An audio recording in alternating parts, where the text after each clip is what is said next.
La ilaha illallah Muhammadun Rasul. Bismillahirrahmanirrahim. Assalamualaikum warahmatullahi wabarakatuh. Alhamdulillahilladzi ja'ala syahra ramadana al-mubarak syahra barakah wa kataba 'alal mu'minina fi naharihi siyamahu wa amarahum fi laylihi qiyamahu wa anzala lahum fihi al-Qur'ana kitabul karamah wa asyhadu an la ilaha illallah wahdahu la syarika lahu masdarur rahmati wal hidayah wa asyhadu anna Muhammadan 'abduhu wa rasuluhu al-muayyadu bil mu'jizati wal asmah sallallahu wa baraka wa sallama alaihi wa ala alihi wa ashabihi wa man tabi'ahum bi ihsanin ila yaumil qiyamah wa sallama tasliman katsiran ya ayyuhalladzina amanu taqullaha haqqa tuqatih wa la tamutunna illa wa antum muslimuna thumma amma ba'du fa inna asdaqal hadithi wa ahsanal kalami kitabullahi jalla wa ala wa khairal huda Muhammadin sallallahu alaihi wa ala alihi wasallam. Bapak-bapak haji, ibu-ibu hajjah sekalian, jamaah khususnya salat subuh Masjid At-Taubah Villa Pamulang yang dimuliakan Allah. Mari kita awali sama-sama masing-masing tabarrukan mencari keberkahan dari asma Allah, salah satunya yakni basmalah. Bismillahirrahmanirrahim. Bismillahi awwalahu wa akhirahu. Atas nikmah dibangkitkan kembali kita dari kematian kita tadi malam. Jadi tidur itu an-naumu akhul mauti. Makanya perhatikan doa mau tidur. Allahumma bismika amutu. Ya Allah, bersamamulah ya dan akan ya selalu bersamamu aku menyebut namamu, amutu, aku mau mati. Gitu. Wa bismika ahya, dan nanti sebabmu juga kalau kau hidupkan kembali. Nanti di dalam hadis dijelaskan semua orang tidur, mau tidur pagi, tidur siang, tidur petang, tidur malam, itu ruhnya digenggam Allah. Udah, itu jangan dibayangkan genggam pakai apa. Itu jangan, kita tafwid saja. Pokoknya begitu di hadis sahih itu. Ruhnya itu digenggam. Tinggal nanti terserah Allah. Kalau Allah menghendaki dikembalikan ke jasad kita, kita pun bangun, hidup lagi. Kalau Allah genggam seterusnya, pindah alam. Nah, ya, terminal sementara. Namanya alam barzakh, alam kubur, awal dari kehidupan akhirat. Lihat lagi doa bangun tidur. Alhamdulillahilladzi ahyana. Apapun ceritanya, pujian sanjungan milik Allah, yang berhak dipuji disanjung hanya Allah, yang mana Dia hidupkan lagi kita. Ba'dama amatana, tadi tidur mati. Gitu. Makanya an-naumu akhul mauti. Tidur itu saudara mati, atau dengan kata lain kata ulama, orang tidur itu latihan mati. Latihan mati, nggak berdaya. Nggak berdaya. Coba kita bayangkan, makanya ritual Nabi kalau mau tidur, khususnya ba'da isya, wah itu kalau dilihat riwayat At-Tirmidzi, semua surat yang diawalin memuji Allah, termasuk surat Al-Isra itu subhanalladzi, pokoknya ada lafal yusabbihu sabbaha, yang memuji. Semua surat Al-Quran dibaca sama Nabi. Riwayat At-Tirmidzi itu kalau surat Al-Isra itu berapa ayat itu? Subhanalladzi asra bi'abdi, terus nanti terakhir yang ada sabah-sabahnya surat Al-A'la. Jadi dari mulai dicari itu Sebenarnya ada listingnya itu di hadis itu, At-Tirmidzi itu. Kemudian Nabi tidak kalah pentingnya ayatul kursi, akhir dari surat Al-Baqarah, ya, riwayat Al-Bukhari itu. Ada yang bilang amanar Rasul tadi 285, la yukallifullah 286. Ada yang bilang dari mulai lillahi ma fis samawati, ya, 3 ayat terakhir 284, 285, 286. Bahkan nanti ditafsir oleh Al-Imam An-Nawawi dalam syarah Sahih Muslim Al-Minhaj. Dia katakan Nabi bilang yang tidur membaca setidaknya 2 ayat terakhir lakafatahu, niscaya itu mencukupi 2 ayat itu akhir surat Al-Baqarah untuknya.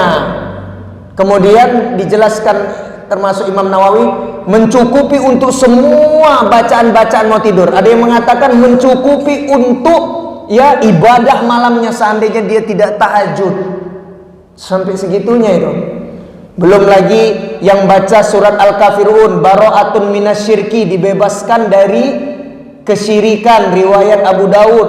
Kemudian 3 kul, ya, Al-Ikhlas 3 kali, Al-Falaq 3 kali, An-Nas 3 kali, kemudian ditiup ke tangan, diusap ke seluruh tubuh.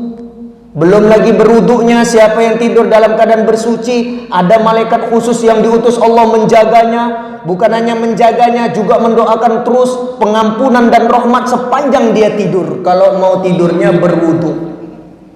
Ritual Nabi itu kayak mau menuju alam barzah. Nabi itu kalau mau tidur. Kita aja ritualnya ritual HP kan rata-rata. Di penghujung malam lihat-lihat dulu HP ini sebelum tidur. Nanti bangunnya gara-gara ketiduran, tadi malam jangan dibalas. Zikir bangun tidurnya HP lagi. Qobliyah sholat HP, ba'diyah sholat HP. Sampai sekarang tuh fitnah HP itu, saya sering menyaksikan khotib itu kan bisa kelihatan semuanya itu karena dia di atas. Sedang khutbah itu main HP dari awal sampai akhir. La haula wala quwata illa billah. Pernah kan menyaksikannya sekarang ya? Itu bahkan saya saksikan sejak HP itu masih BlackBerry. Dulu belum ada Androidan. Masih Symbian-nya Nokia, BlackBerry.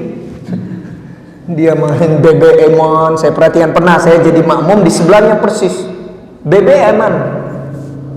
Ya subhanallah, segitunya. Itu ya.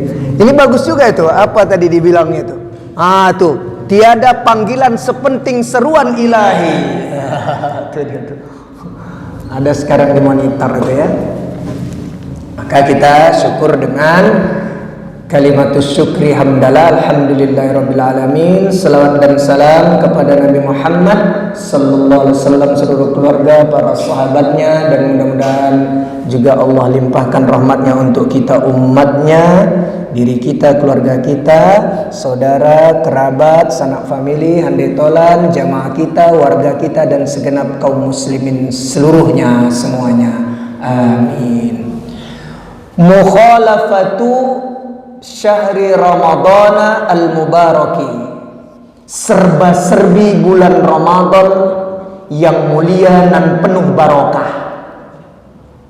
Ya, itu Syekh Sadhan dalam salah satu kitab risalah, ya, masalah bulan Ramadan. Dia kasih ada judulnya salah satunya gitu, serba-serbi, ya. Nah, diawali motivasinya dari sahabat Ka'ab bin Ujrah radhiyallahu taala anhu. Ulama ahlul hadis yang meriwayatkannya adalah Al-Imam Ahmad, kemudian Al-Imam Al-Mundhiri, Imam Ahmad dalam kitab Musnadnya, kemudian Al-Mundhiri dalam kitab At-Targhibnya, kemudian Ibnu Hibban, ya, dalam kitab Sahihnya. Juga ada ulama, ya, Al-Habib Abdullah bin Alawi, ya, dalam kitabnya An-Nasaihu Ad-Diniyatu wal Wasaya Al-Imaniyah, kumpulan nasihat agama untuk memupuk, ya, keimanan kita biar stabil gitu ya. dalam Mabahathus Shaumi, pembahasan seputar berpuasa. Jadi tidak sedikit ulama yang membawakan hadis ini. Sekali waktu Rasulullah sallallahu alaihi wasallam pernah ngomong sama sahabatnya, "Uhduru al-minbara." Jadi mimbar Nabi itu mungkin kita kasih gambaran. Anak tangganya ada 3 dan nggak ketutup gini depannya. Ya, ini kan perkembangan zaman aja. Jadi terpapar gitu. Ya, mimbar.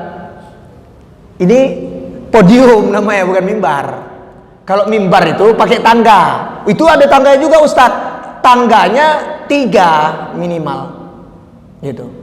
Minimal itu bukan berarti persis harus 3. Jadi anak tangga Nabi itu, dan mimbar Nabi itu bisa dipindah-pindah. Gitu. Tapi bukan bongkar pasang. Kalau orang Jepang tuh suka itu. Mau kayu, mau logam itu bisa dibongkar pasang itu. Meja itu bisa dilipat-lipat. Itu teknologi Jepang itu gitu. Lipat, bisa dibawa. Nanti lipat, buka gitu. Jadi mimbar Nabi sekali waktu pernah ngomong, disaksikan oleh sahabat Ka'ab bin Ujrah. Coba mimbarnya ditaruh ke depan, ke tengah gitu kan. Kalau nggak digunakan kan dipinggirkan begitu. Ya berarti tidak sedikit ulama bilang itu mimbarnya yang nggak terlalu berat gitu ya, bisa dipindah-pindah. Terus fahadorna, kami pindahkan. Falamma irtaqa darajatan qala amin. Kemudian Nabi, karena ada 3 anak tangga, naik ya, anak tangga pertama. Tiba-tiba Nabi diam, kan membelakangin kayak gini, menghadap ke kiblat, membelakangin ini. Sahabat-sahabat duduk nungguin, amin, kedengaran. Falamma irtaqa ad-darajata tsaniyah, naik anak tangga kedua, qala amin. Nabi ngomong lagi, amin. Falamma irtaqa ad-darajata tsalitsata qala amin. Begitulah sampai anak tangga terakhir, yang tertinggi, yang ketiga. Nabi ngomong amin lagi. Amin itu artinya isma' wastajib du'aana. Dengarkanlah dan jawablah doa kami. Jadi dia itu isim fi'il gitu kata ulama. Kata benda yang mengandung makna kata kerja gitu. Kita nggak ada. Kalau kita kata kerja, kata benda. Kalau gramatikal Arab begitu. Ada kata kerja saja namanya fi'il, ada kata benda saja namanya isim, kata bantu namanya huruf, ada kata benda bermakna kata kerja. Ya ini. Dia tidak ada syarat-syarat kata kerjanya di situ. Ya, yang ada itu menunjukkan dia itu kata benda, tapi maknanya itu kata kerja. Dalam hal ini kata kerja tuntutan atau permintaan. Jadi kalau kita ngomong amin tadi itu habis Al-Fatihah, coba bayangkan isma' wastajib du'aana, ya Allah, semoga engkau berkenan mendengarkan dan menjawab, mengabulkan, mewujudkan semua doa kami. Itu bayangkan gitu kalau ngomong amin. Ya, itu maknanya begitu. Ya Allah kabulkanlah, dah sederhananya gitulah. Ya Allah kabulkanlah gitu. Falamma nazala qulna. Singkat cerita Nabi pokoknya nasihat yang tidak dijelaskan oleh sahabat. Ketika sudah selesai, Nabi turun. Kemudian kami menghampiri Nabi. Kami bertanya, "Ya Rasulullah, laqad sami'na minkal yauma syai'an ma kunna nasma'uhu." Kami mendengar sesuatu yang tidak lazim engkau perdengarkan selama ini. Kayaknya ada yang beda. Nabi jangan dibilang aneh. Kok Nabi aneh? Enggak. Ini beda ini Nabi. Beda apanya kata Nabi? Tadi kami dengar amin, amin, amin. Yang terakhir amin ma'ruf nanti. Ustaz amin ma'ruf ya. Gitu. Itu apa Nabi amin-amin itu sampai 3 kali? Qala, Nabi sallallahu alaihi wasallam menjawab, inna Jibril alaihissalam aradali faqala. Tadi waktu aku naik mimbar datang Jibril, tapi kalian nggak melihat karena Jibril ada kalanya mewujudkan ya seperti manusia dan lazimnya laki-laki, ada kalanya ya hanya Nabi sallallahu alaihi wasallam yang melihatnya. Adapun sahabat tidak melihat. Jibril tadi datang, terus dia ngomong gini, ya, dia suruh saya nanti mengaminkan. Jibrilnya mendoakan. Jadi yang berdoa Sayyidul Malaika, yang mengaminkan Sayyidul Anbiya'i wal Mursalin. Lengkaplah sudah. Udah pasti dikabulkannya. Perhatikan tapi ini ada tidak ancaman sih, walaupun ngeri-ngeri sedap. Ini namanya tantangan buat kita. Apa isi 3 doa yang didoakan oleh Sayyidul Malaika dan diaminkan oleh Sayyidul Anbiya'i wal Mursalina?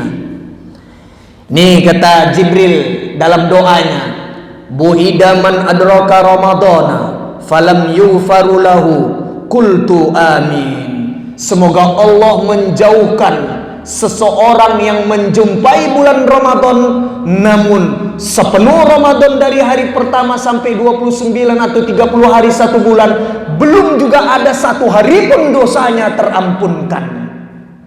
Dan bahkan nanti di riwayat lain, bukan hanya abadallahu, Allah menjauhkan dirinya ya dari zatnya Allah, tapi dicampakkan Allah ke neraka. Padahal sepenuh Ramadan dari 1 sampai akhir 29 atau 31 bulan, pagi, siang, sore, malam, bahkan kalau hitungan sekarang dakikoh per detik itu penuh dengan ampunan Allah. Kalau sampai sambutannya pun salah, jamuan dan pelayanannya pun tidak baik-baik saja, kemudian makhluk Allah yang termulia ini kembali kepada Allah 1 Syawal, malam azan maghrib ditakbirkanlah, ya, dikumandangkanlah takbir-takbir, maka naudzubillah. Apa kata Nabi? Amin, didoakan oleh Jibril, diaminkan oleh Nabi. Nah, ini motivasinya. Yang kedua, falamma rakaitu as-saniyata qala, di anak tangga yang kedua tadi Jibril berdoa begini, bu'ida man dzukirta indahu falam yusalli 'alaika faqultu amin. Memang betul-betul pelitlah akan dijauhkan Allah seseorang dari zatnya Allah. Allah juga enggak mau mendekat kepadanya, yang mana ketika namamu Muhammad sallallahu alaihi wasallam disebutkan, dia tidak mau berselawat kepadamu. Pelit banget ini, bakhil. Jadi orang yang kedekut, yang bakhil itu, di riwayat yang lain itu, ketika nama Nabi sallallahu alaihi wasallam disebutkan, dia tidak berselawat. Wah, begitu. Kemudian dijelaskan ulama, siapa ini setelah sahabat, tabi'in, tabi'ut tabi'in, ya, setelah 3 generasi emas. Siapa manusia yang paling banyak berselawat kepada Nabi sallallahu alaihi wasallam? Pak Haji ada yang tahu? Nanti yang bisa jawab, tunggu sebentar. Ini biar ada reward ini. Saya hadiahkan kopi hitam Sidi Kalang. Yang bisa jawab, silakan ngacung aja, ngasuh ke depan ya. Siapa manusia yang paling banyak berselawat dan salam kepada Nabi sallallahu alaihi wasallam? Kalau sahabat, tabi'in, tabi'ut tabi'in gak usah diomongin. Ya, itu udah pasti itu. 3 generasi emas itu. Ya, sekarang setelahnya mereka siapa? Ya, Pak Haji Muhajir nih, Sidi Kalang. Boleh nanti digadoin gitu aja ini. Tapi pahit. Ya. Ayo. Yang nggak suka kopi.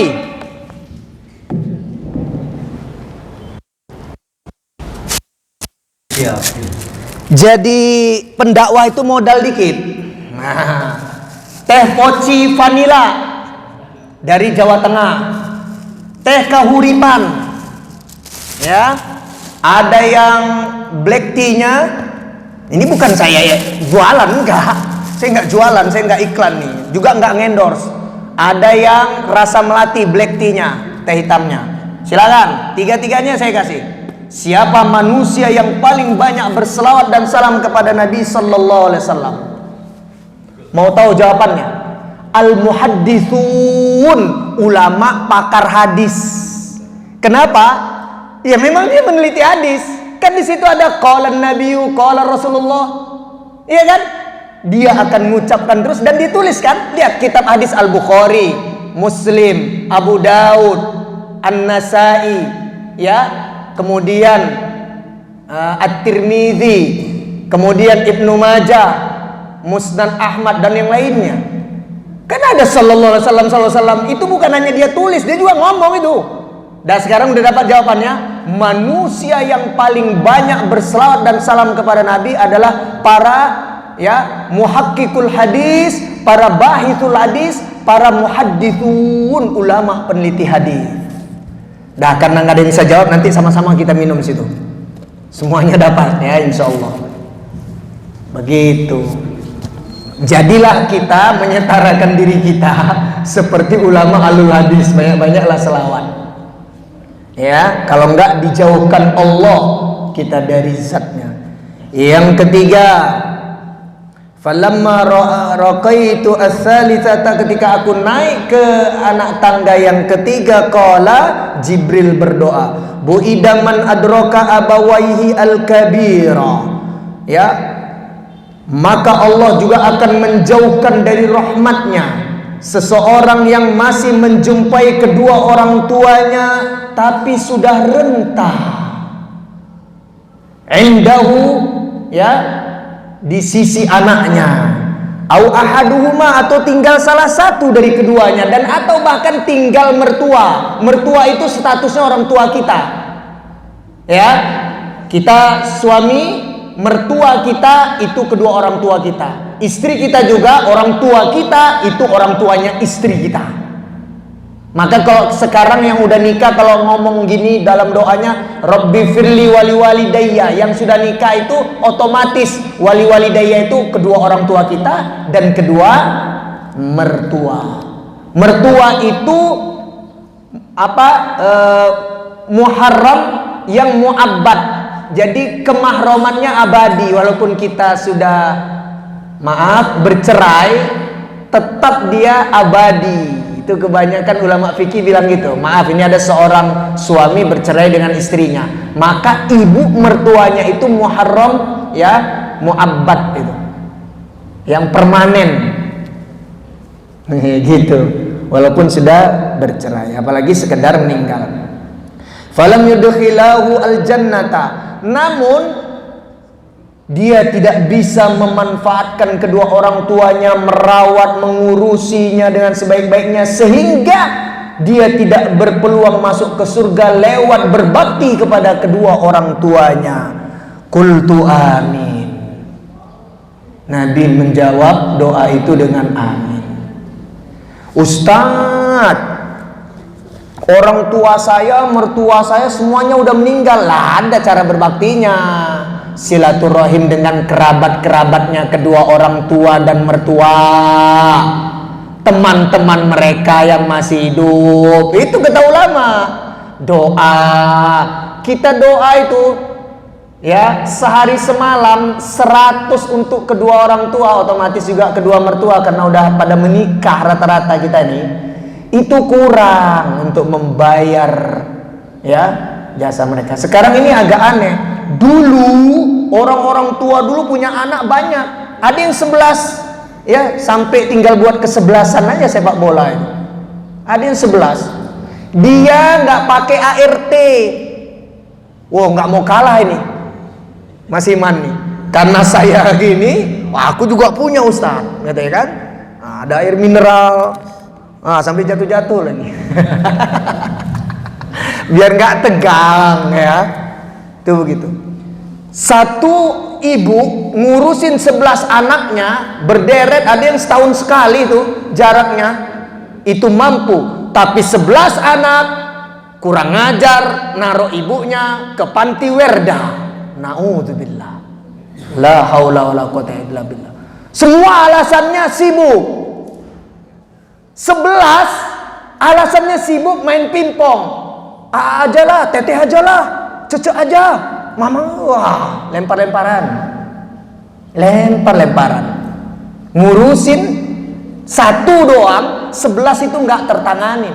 Tapi orang tua cuma sendiri, bapak pergi kerja keluar rumah, ibu ngurusin anaknya 11. Bisa. Bisa ternyata.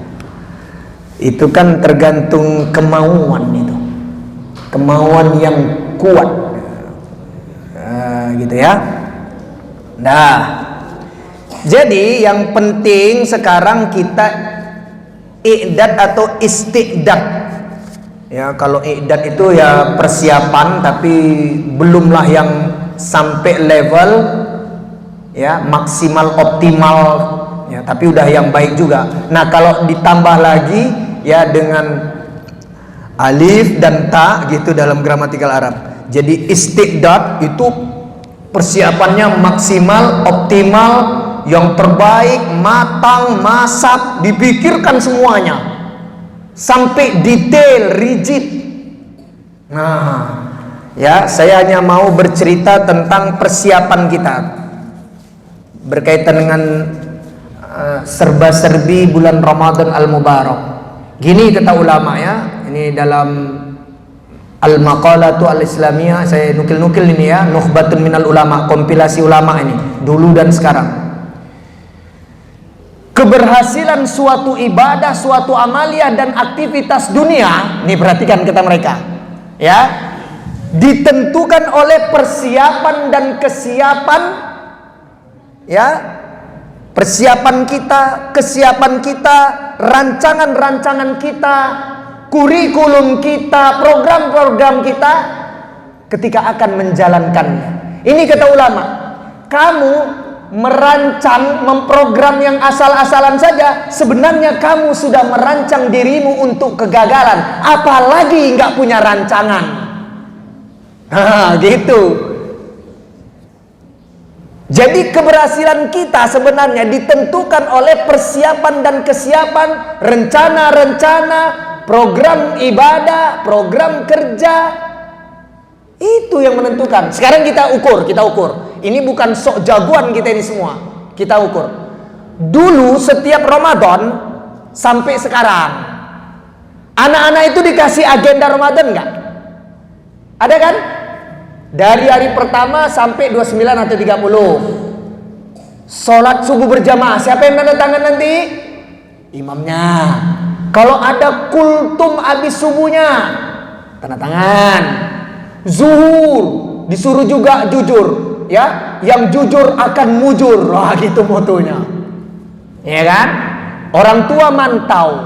Lihat, Bapak Haji Bu Adja kerja punya kan? Rencana kerja.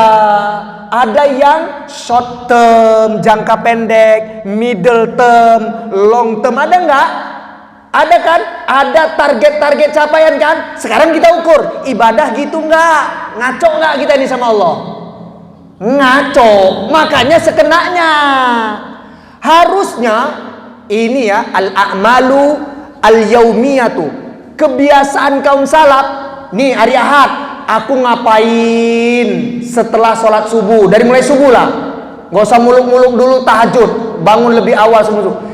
Aku subuh berjamaah, selesai sholat subuh ngapain, kemudian waktu duha ngapain. Itu per hari. Mereka punya agenda, punya kurikulum, program ibadah per hari. Per hari. Itu kebiasaan as-sunnah. Begitu. Kita Ramadan juga sekenanya aja kok. Boro-boro, padahal itu hajatan besar walaupun tahunan, apalagi yang harian. Begitu. Jangan sampai.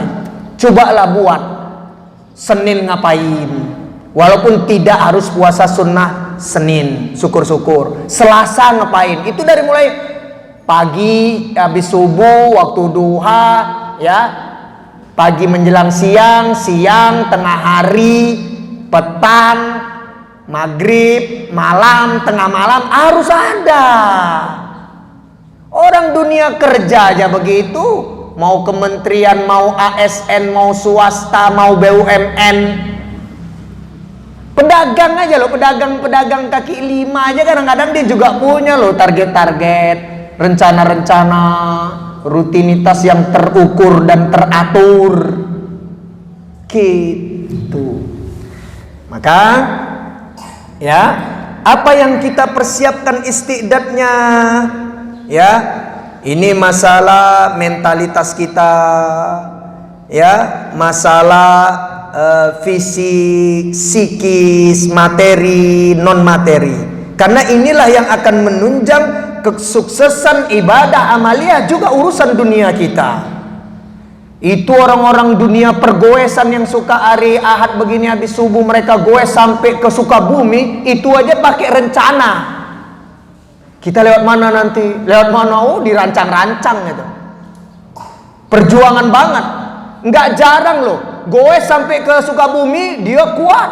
Tapi melangkahkan kakinya dari rumah ke rumah Allah, nggak kuat. Ustadz nih kok keras sekali. Bukan keras, memang suaranya aja besar.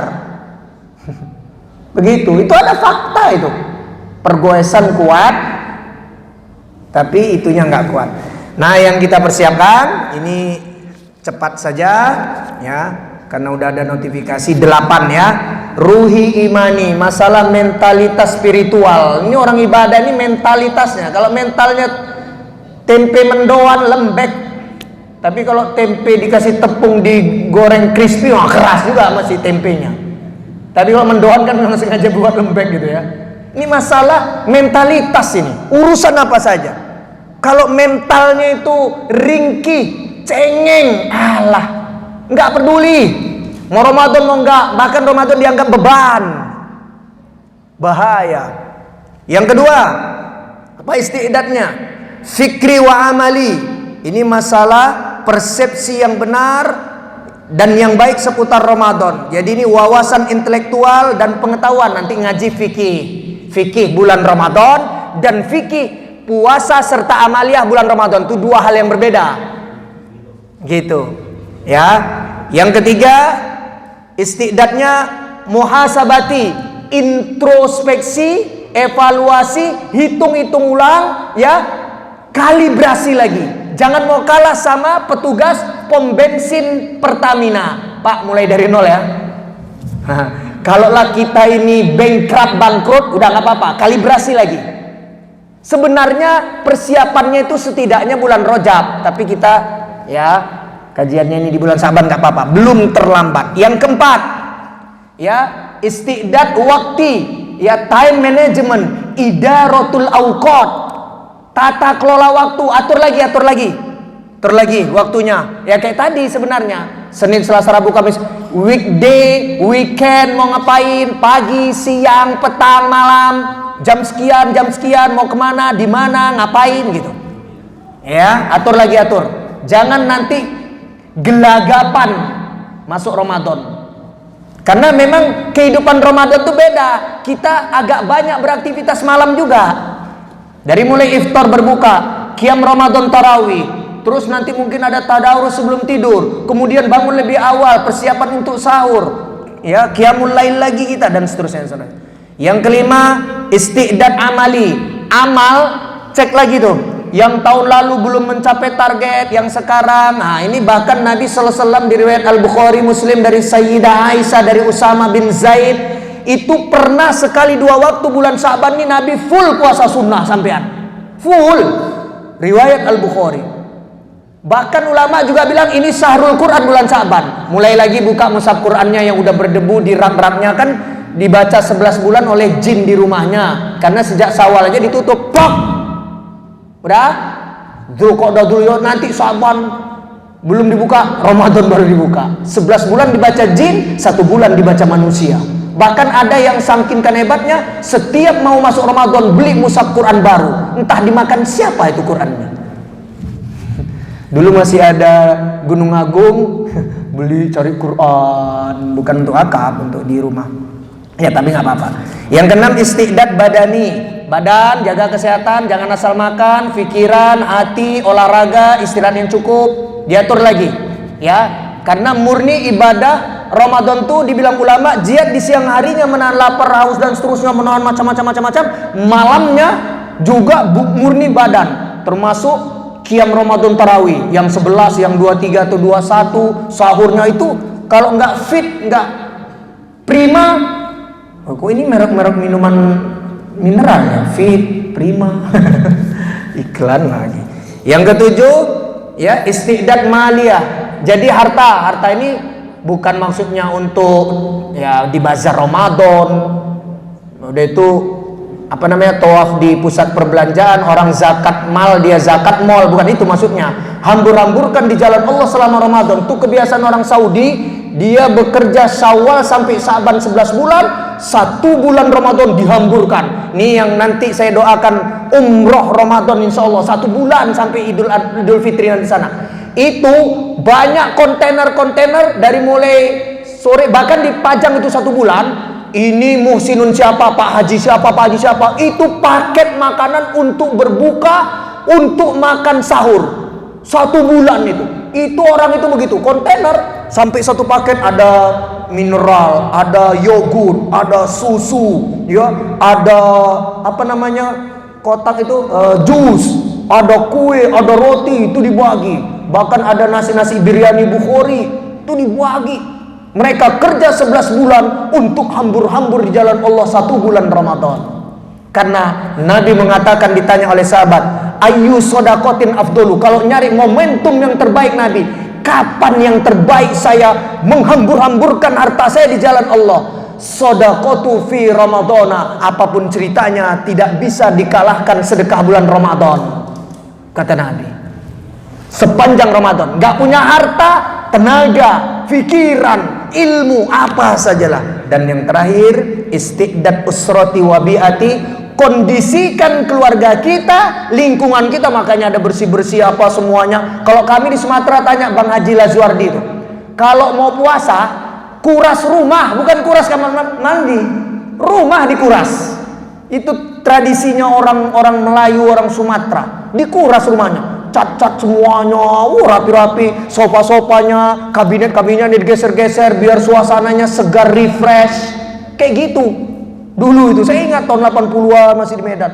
Apa ini, kita gotong royong bersih-bersih rumah, semua profil-profilan itu dibersihin dengan detail gitu, pakai lap basah apalah semuanya. Yang seret-seret itu logam-logam, kasih itu minyak-minyak jelantah, kayak begitu. Biar kita nanti enak rasanya, seger puasa itu. Enggak, puasa udah mulutnya bau banget, ya malas mandi, siangnya banyak tidur, malamnya mikirin makan mulu. Walah, itu adab yang buruk kata ulama. Wallahu ta'ala a'lamu bis-shawab. Silakan.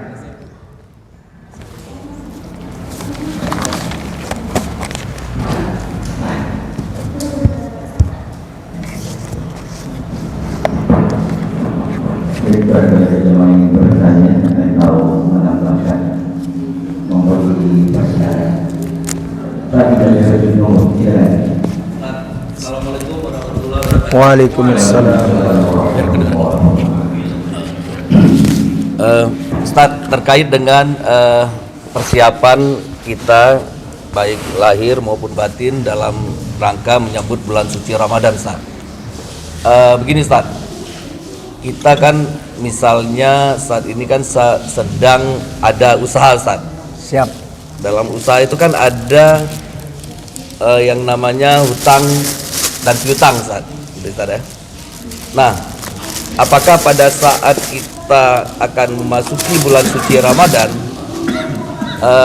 utang dalam bisnis kita, Ustaz? Ya. Kan ada hutang, ada piutang tuh, Ustaz ya. Pada saat itu apakah kita yang memang pada saat itu punya dana untuk melunaskan hutang-hutang itu, Ustaz, di dalam bisnis, Ustaz ya? Ya. Apakah harus kita lunaskan? Padahal masih transaksi, Ustaz. Ada juga kita punya piutang, itu, Ustaz ya. Nah, apakah kita menyelesaikan semua, tinggal kita tunggu nanti ada masuk piutang-piutang kita, atau jalan seperti biasa aja, Ustaz? Maksudnya ya memang ini transaksi saja, gitu, Ustaz. Gimana tuh Ustaz? Terima kasih. Assalamualaikum warahmatullahi wabarakatuh. Waalaikumsalam. Jazakallah khairan Bang Haji Lazwardi. Ini kita lihat perspektif hadis dulu. Riwayat Ahmad dan At-Tabrani.